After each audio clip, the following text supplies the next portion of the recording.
Hello, folks, from Battlefin, the man that needs no introduction, but I'm going to do it anyway. Mr. Wonderful, KevinOLeary.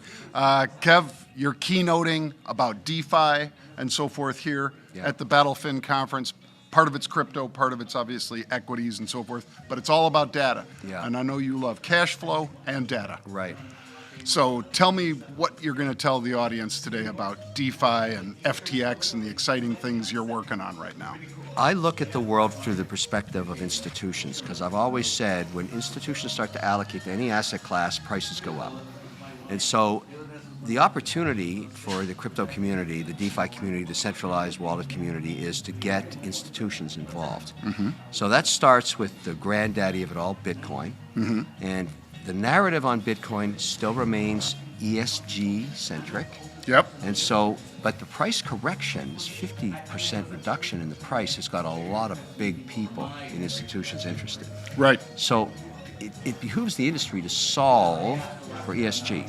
And so... And when you're talking about that, you're talking about both the social aspect as far as, you know, more women CEOs perhaps, like at Hut. I know a firm that you're interested in and involved in, invested in. Yep. As Jamie well Leverton, as Jamie Leverton, female CEO, sovereign funds like that a lot. And then also, you were at the forefront of calling out the huge energy consumption of basically mining, and that there are better ways to do it. So here's the news on that one, because I'm talking to institutions every day because I index for them. They pay me to create indices, and they license them, and it's a wonderful business. Yes, it is. You know, and I'm always asking them, what do you want? I mean, because that's what indexers do. They ask the institution what they want, and then they design indices. So on Bitcoin, there's a really big interest at the sovereign level, Middle East sovereign, European sovereign, Asian sovereign, to go to 1 to 3% in Bitcoin. Here's what they want. They're saying, okay, we have ESG mandates. We've got the Larry Fink letter. Larry, BlackRock manages the majority of their funds, so they can't, majority of the world's money. right? So they can't go against his mandate, and, and he doesn't like hydrocarbons. So they're looking for miners that are going to create Bitcoin in 3 different ways: solar, wind, and hydro. If the mining company can do one of those 3, they'll buy the equity of the mining company, because right now they're not allowed to put Bitcoin on their mandates. Okay. So they'll buy, as long as the company is willing to keep the coin on the balance sheet and mine it with one of those 3 power sources. Then they can go to their ESG committees and say, check the box. We're not doing anything with hydrocarbons here. And I say, well, why don't you just simply go and buy the stock of a mining company that exists today that's using hydro, or not using hydro, but is using carbon credits? And they say, no way. They'll never survive audit. All of these companies are saying, yeah, we're buying carbon credits, but there's no way to prove the tracking error isn't insanely large. So there's now going to be a bifurcation of capital. The majority of new capital for mining will go to hydroelectricity, wind and solar, a combination thereof, and come away from the traditional first-generation miners, because they can't survive audit on ESG.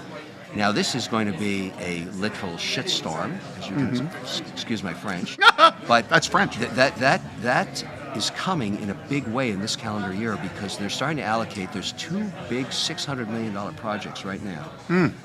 One of them is starting up in Norway, northern Norway. I'm an investor in that one.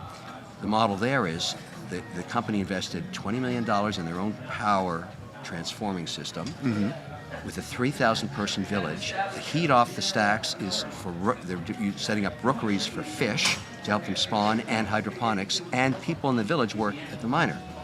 And the government, the mayor, is part of the stakeholder of all of what they're doing there.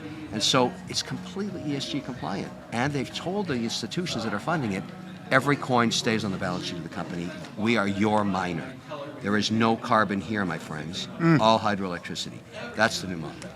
Fantastic. Now, You heard it here first. you heard it here. Yeah. Bang, crypto conversation. Another quick one, perhaps, Kevin. I know I'm going to be respectful of your time, but you have, famously, of course, you love cash flow. I love cash flow. You've got to love some of these. I love it even more today because of all the volatility. And you stake, I'm sure, some of your coins, because I'm in this Earth token. It pays over 170%. 170%. That's incredible. Kevin kind of cash flow. But do you think staking like that to get people to hold on to and basically become long-term investors is one of the things that maybe helps the markets recover? It does, but I think from the institutional perspective, yet again, the one that's of greatest interest to them is USDC. Okay. It circles Stablecoin. stablecoin. Right now, stablecoin contracts, and I'm running a pretty big book there, is 30 days at about 4.72% this morning, all the way to 6.5 on 12 months. That at least maintains you against inflation. The problem right now with the external auditors and internal compliance is they will not call stablecoin cash. They will call it an equity. They will not give, because the regulator hasn't regulated yet. And so the mandates only allow you up to 5% in USDC in a typical institutional mandate.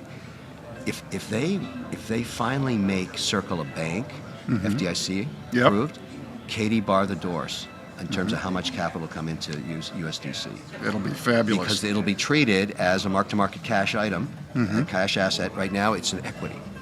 You heard it here first, folks. Battlefin, KevinOLeary, Mr. Wonderful, O'Leary Ventures. There's hardly a business on earth that this guy's not involved in. Kevin, thank you so much. Thank you. Bang. Take care. See you on CNBC. I see you there too. Bang. Playing hooky.